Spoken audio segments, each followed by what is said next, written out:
On today's episode of Gathering the Kings. People always ask me, like, man, why did you leave something that you helped build for 10 years? And it wasn't an overnight decision. It took a lot. It took a lot of crying myself to sleep. I'm not scared to say that. It was my baby. I built that thing from the ground up, but I just feel like you can only do so much. You can only be so much until you start becoming complacent or comfortable. I take some steps back to really find who I am as a business owner to move forward.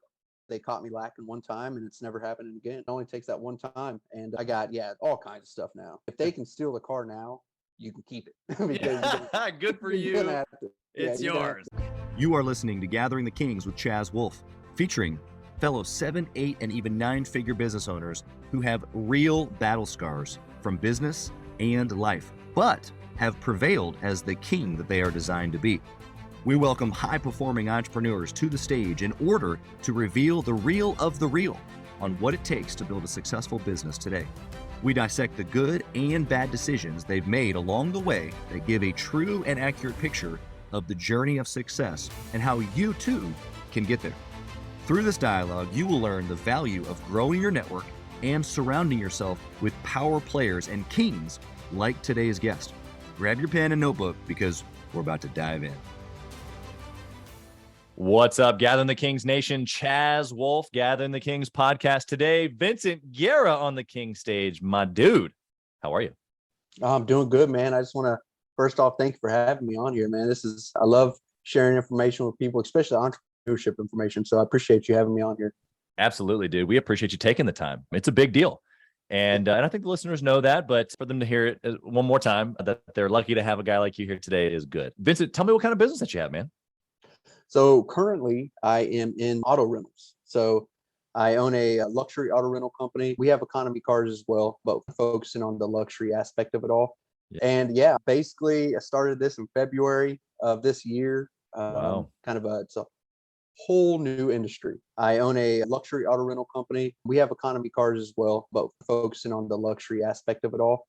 Yeah. And basically I started this in February of this year. Wow. It's a whole new industry to me.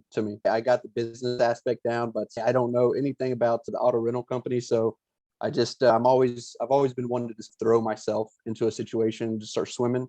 Yeah. That's what I did with this. Cars have always been my passion. Sure.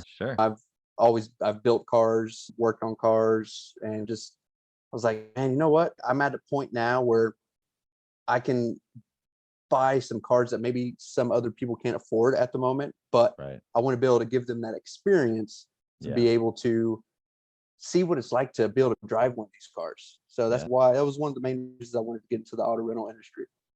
It's incredible. And I know obviously you have a successful track record from you chatting with my team and stuff ahead of time. I want to give you a chance to talk about some of your previous business endeavors and some of the success you've had before throwing yourself into a brand new industry. Yeah. But before we do that, I want to know what makes you tick. Like, even just like what I was just saying, you've already been successful in previous things. For you to throw yourself randomly into an industry where you very softly said, I can afford to buy some cars that other people can't. That means you could probably sail away and not have to worry about it, but you're not. You're pressing in. What makes you tick? Why are you doing it? Honestly, man, let me hold up this picture right here. I don't know if you can see it. It's these two right here, my daughter and my son. I want them to, honestly, man, that's really what it is, man. It's being able to give them something that I didn't have growing up a single mom, sitting on the floor with her, middle of the night, her not knowing how she's going to make ends meet. And that constant reminder of what I don't want my kids to go through is what gets me up. It's my why. I get up every day. And that's why I push, man. That's why I push. That's why I jumped out of that industry. Yeah, like I said it a little softly, but to be honest, man, I cannot work for after selling a previous company, I cannot work for the next 10 years and be perfectly fine.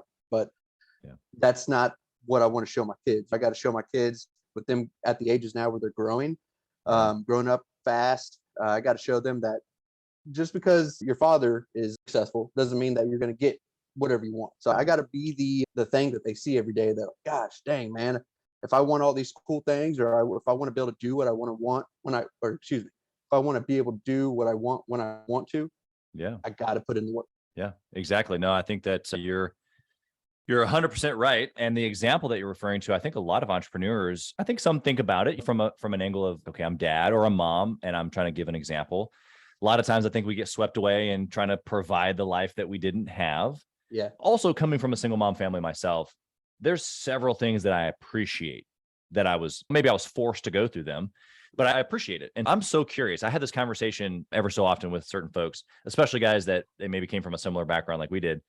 What do you think, for your kids' sake, what kind of simulation or maybe what kind of experiences do you hope to give them that maybe aren't roses so that they can, develop some of the same things that you and I had to develop? You know what I mean? Oh, that's huge, man. That's a great question. One thing is the work ethic. If they want something, it's never handed to them. And I instill that in them. Just like my son's 4 years old. So he's not even at the age where he could probably understand a little bit, but it's being able to explain to them.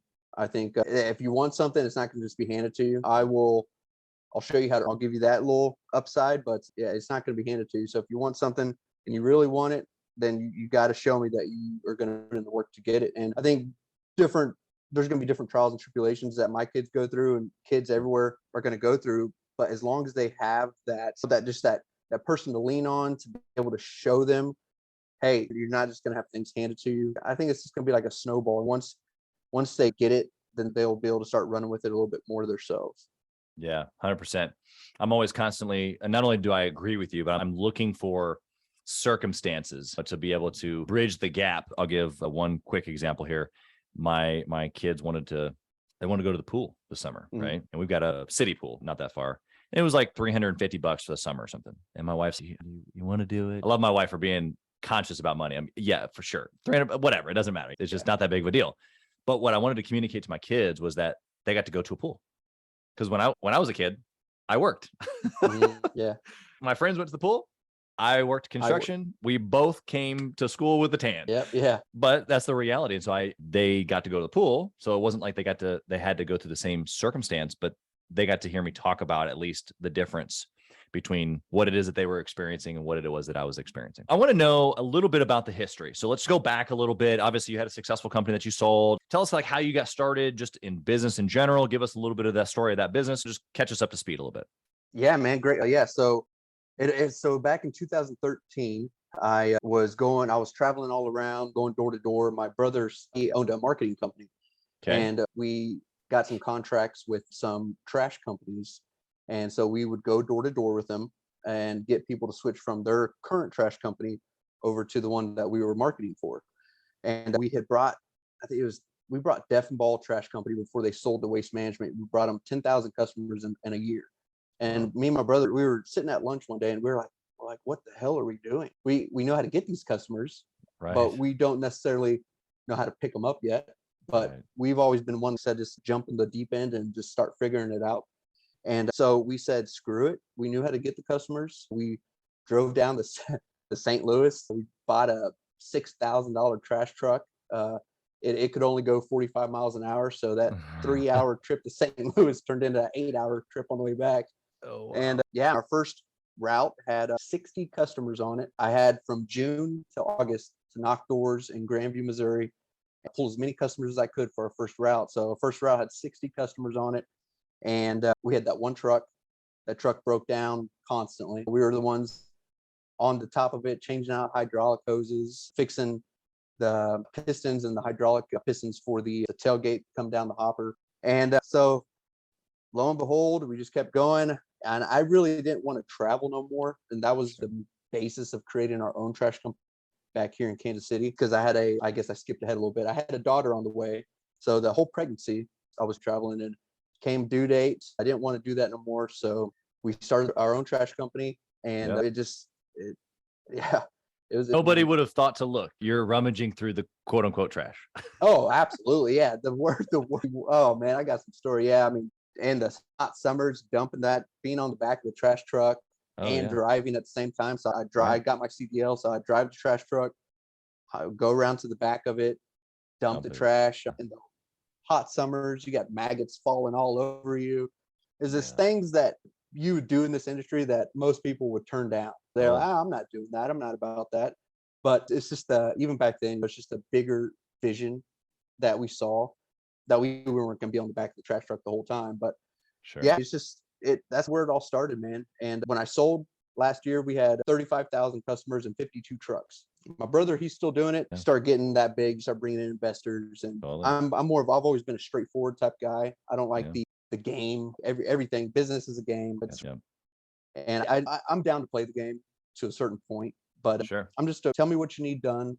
I'll get it done. And that's how it all started, man. Just an industry that I never saw myself getting into. Sure. Most people would never get into because of just the work, the environment, the industry itself. But yeah, it was a niche that we saw in Kansas City that was lacking. So we jumped on it, and that's all she wrote. That's awesome, man. I love the story of success. I think that what's obviously inspiring about that, like you just said, it's an industry that most people just wouldn't.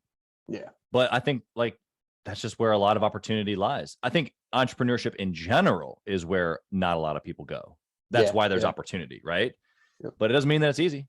It doesn't mean that you weren't going to get maggots or get dirty or get hot or get stinky or whatever. It's you can still go to that area, whatever industry that we're talking about. There can be opportunity, but it's not handed to you. Exactly. And so I love the story for that angle. I want to know, and you could apply it to either one of these businesses that you've had and currently have. I want to know of a good decision that you made in the business that you look back and you're like, that was a staple. It was a foundational decision. What was it? Oh, when I was reading through the outline of this, I did a lot of thinking about this. And the one that I always ran back to was, so about 3 years into the company, we saw the growth. We were growing. And then we became stagnant, and we couldn't figure out. We were still picking up all the customers. We were still out marketing, getting the customers, but the growth wasn't there. And like, we were just maintaining. We would lose customers, but the customers we'd lose, we'd gain. And we started thinking about the structure of the company in a whole. And I think where we got lost is we were too focused on ourselves. We were too focused on making sure that we got what we wanted. And I think that's what really hindered us. So when we took a step back and we started focusing on everybody that was involved in the company as a whole, and we started making sure that they got what they wanted, that we took care of them. And then once we started doing that, we realized that, it was still hard to get people on just hiring anywhere in general. But once we started taking ourselves out of the equation and we started bringing everybody else in, the growth was exponential. It was insane how much, when you start putting your people at the forefront, what that snowballs into. And I think that was the best decision that we made, is to put ourselves on the back burner, because we knew that if we got enough people what they wanted, in the end we'd get what we want. Yeah. I think that was the biggest staple.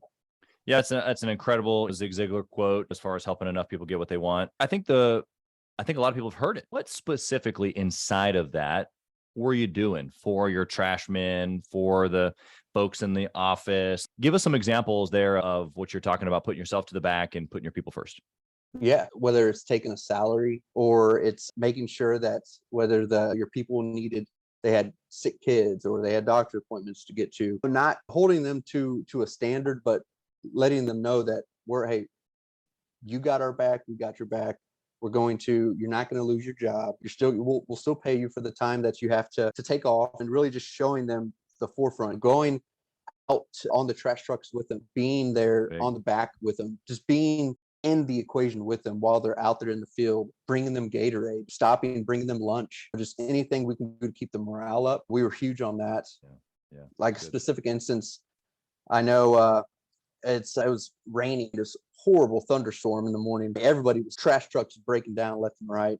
So we got up, we hooked up a trailer to one of the back of our trucks, and we just started throwing bags in there, because we had to get the guys out of route. And it was just things like that show your guys and the women that work for you that, like, man, this guy's out here working harder than I am. I got to step up the game. And once people see that, it instills like a harder work ethic in them. Seeing an example of what you want to be in front of your face helps people a lot. Yeah, 100%. I think that you're spot on. And for the person listening, it doesn't mean necessarily, that you're the one picking up the trash bag. Although, don't be afraid of it, is what I'm hearing you say. Yeah. And I can even relate to that in a lot of different of my businesses, but specifically I'm thinking of edible arrangements. I know how to cut the fruit. I know how to dip the fruit in chocolate. I know how to take the trash out. I've washed every single one of my toilets personally myself. And it's not a matter of that I couldn't find somebody else to do it. It's sometimes you choose to do those things because it gives an example of what you're talking about. I think that also applies to mentality. Tell me what you think about this. I'm going to give an example here of something that happened in my business, but I want you to be able to speak on it. It's the same vein that we're talking about. Valentine's Day is a huge time for edible arrangements, as everybody I'm sure can imagine. Thousands and thousands of pallets, not even just strawberries, pallets, thousands of pallets of strawberries. Anyway, we've got this crazy week ahead of us that we just got done with. And I have a gal that's answering phones and helping people up front. And she's been doing it for the last 3, 4, 5 days. She's a temp worker. And we got done. She said to me personally, she pulled me aside and she was like, hey, there were so many times where I thought, this is nuts. This is crazy. I can't do this anymore. And then you would pop in and you'd be carrying several things in and out constantly back and forth. And I didn't know all the things that you got going on. And you would stop and you'd say, hey, how's everybody doing up here? Everybody good?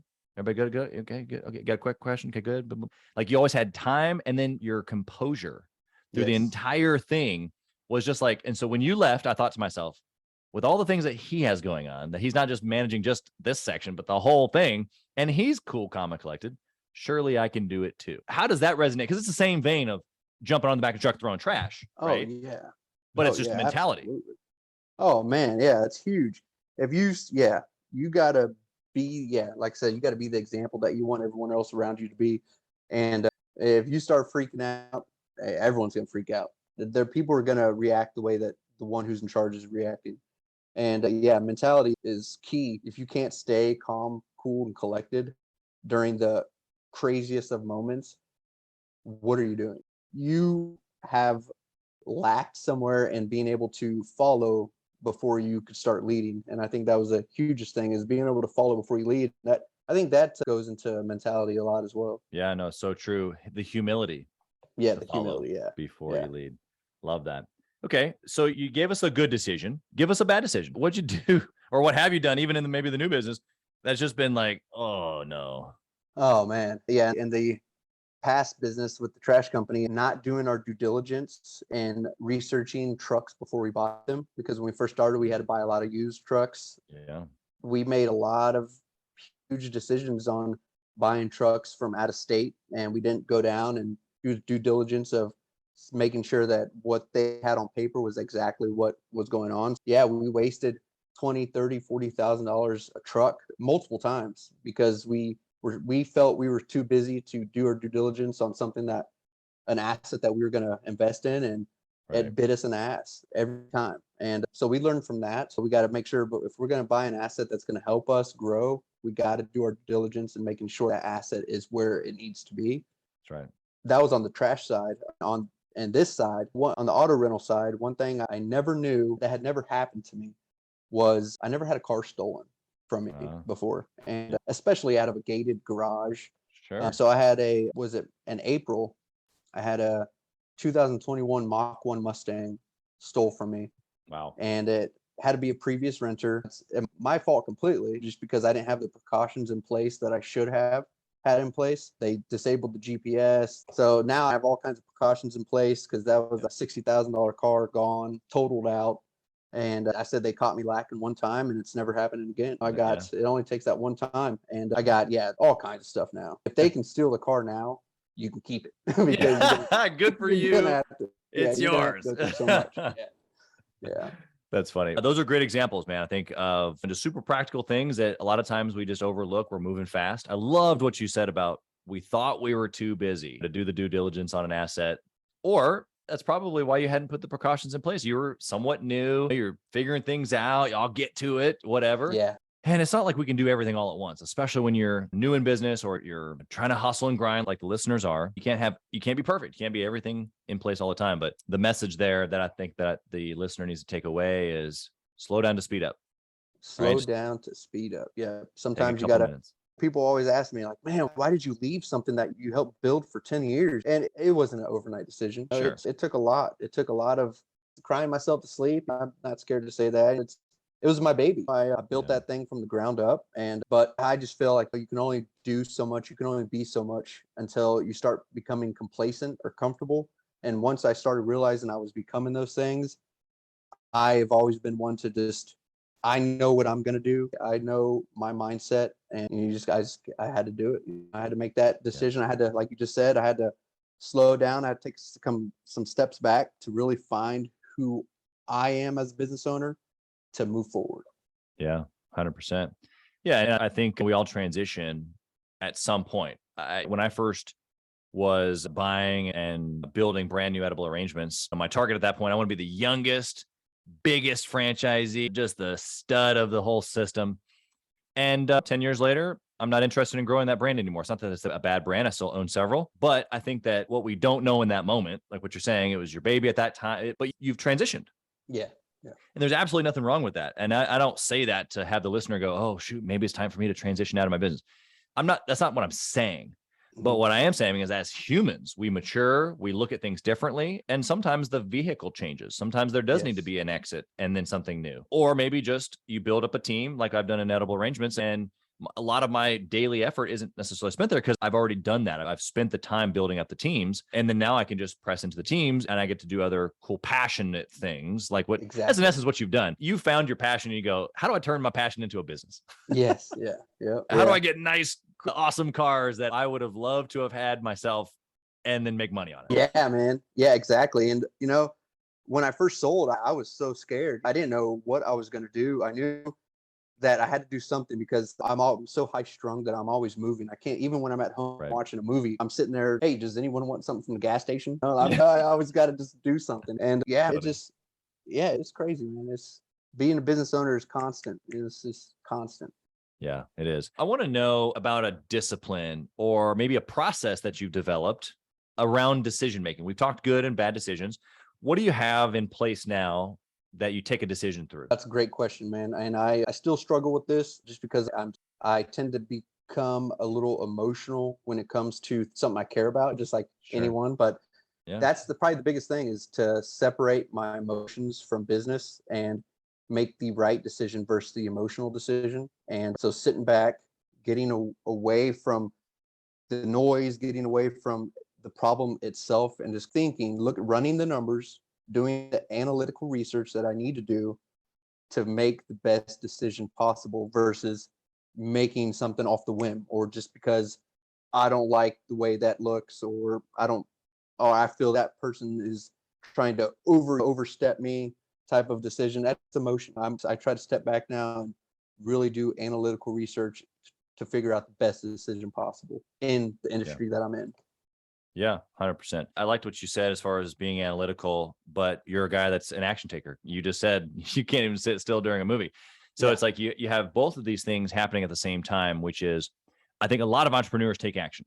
And then there's a small few that are over analytical, right? Mm-hmm. And they're slowing down too much. Analysis paralysis. Yeah. Yes. Probably most of the people listening here today need to slow down maybe a smidge more, or schedule what I call thinking time, or some sort of just quiet time.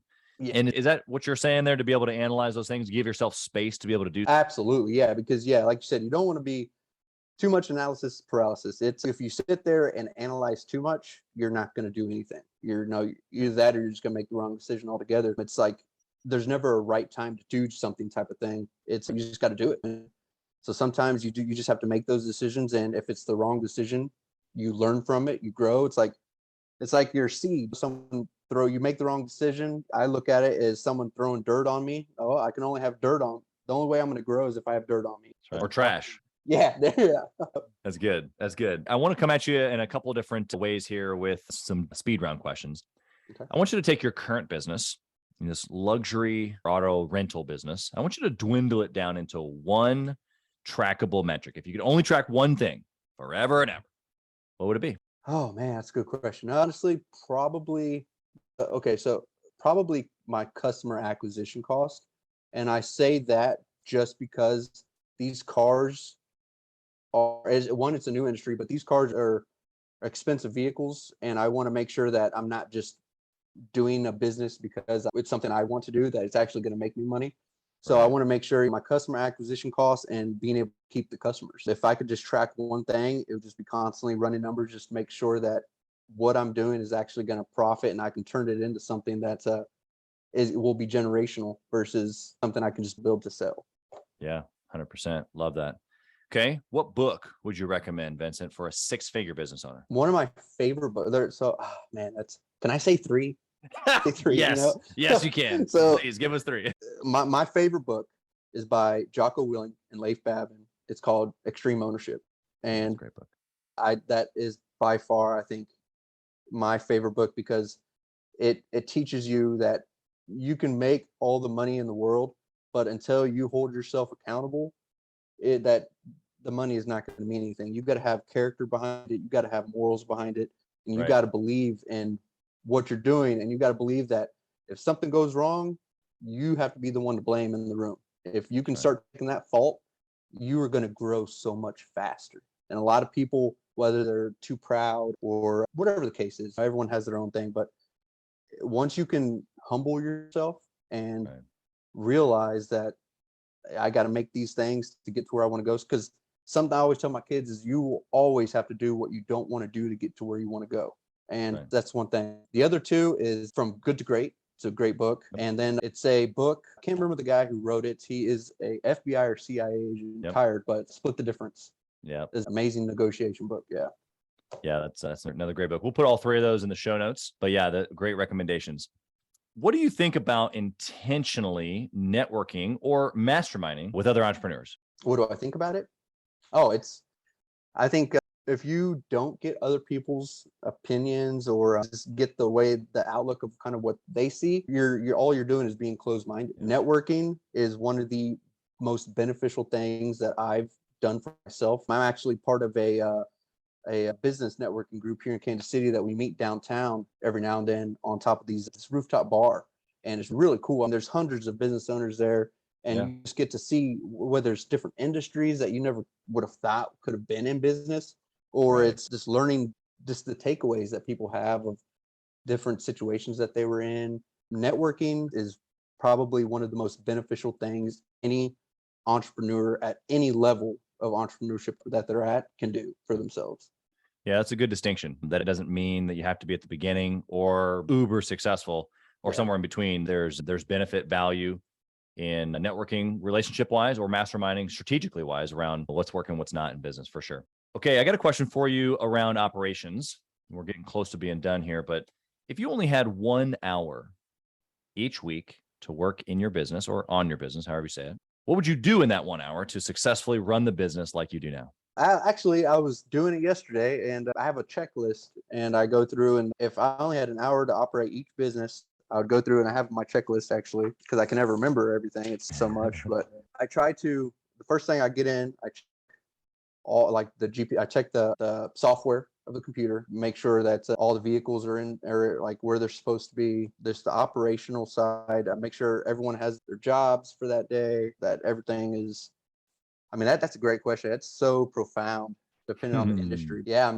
Oh, man. That hour will get you. Yeah. I'm just really just breaking it down and focusing on the main priority things like your employees, making sure they're doing what they're supposed to do. If they have any questions, make sure you're answering them. I always tell people, I'd rather you ask the same question 1,000 times versus getting it wrong once. Just make sure everyone's taken care of, that they got their jobs, checking the software management, make sure if there's any vehicles that have any maintenance come in, make sure we're getting that done. And just honestly making sure the customers, each customer has the same experience, whether it's the first rental of that vehicle or it's the 41st rental of that vehicle. Just make sure that vehicle's intact, it's clean, it's the way it's supposed to be for each experience of the customer.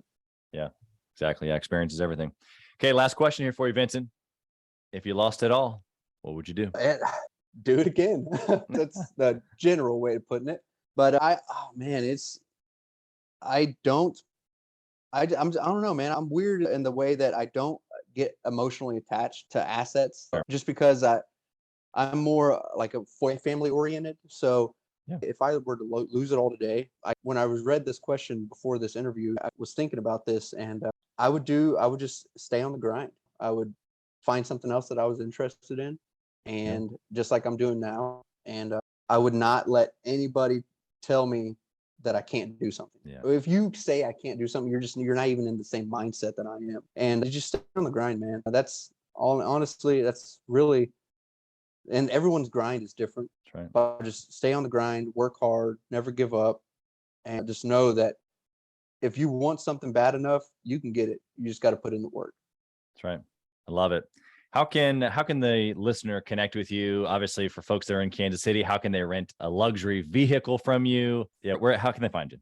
Awesome, man. Great question. Yeah, so I'm on Facebook at Gear Auto Rentals, GEAR Auto Rentals. Instagram, same thing, Gear Auto Rentals. My website is www.gearautorentals.com. Email to reach out, gearautorentals@gmail.com. So yeah, I got my website, got the email, social media accounts set up. Yeah, I got an office downtown Kansas City, so I'm always available. Reach out. I'm licensed and fully insured now to rent the vehicles out through myself. I started on that. I don't know if you've ever heard of it, but Turo. Yeah. As a peer-to-peer car rental sharing website. So I started there, but now I'm fully licensed and insured to do it through myself. That's and awesome. I'm ready to give all those customers the same experience. Yeah, I am hosting a in-person VIP event at my home for Gathering the Kings mastermind group in November. We're probably going to need a couple of fun vehicles in the driveway to drive. So we're going to have to connect on that. Absolutely. I appreciate you being here. I appreciate your time, everything that you've done in your history, just up to now. I can't wait to see where this new business goes for you and all that you've got your hand to. So blessings to you, blessings to your family and your business. We appreciate you being here. Thanks, Chaz. I appreciate it, man.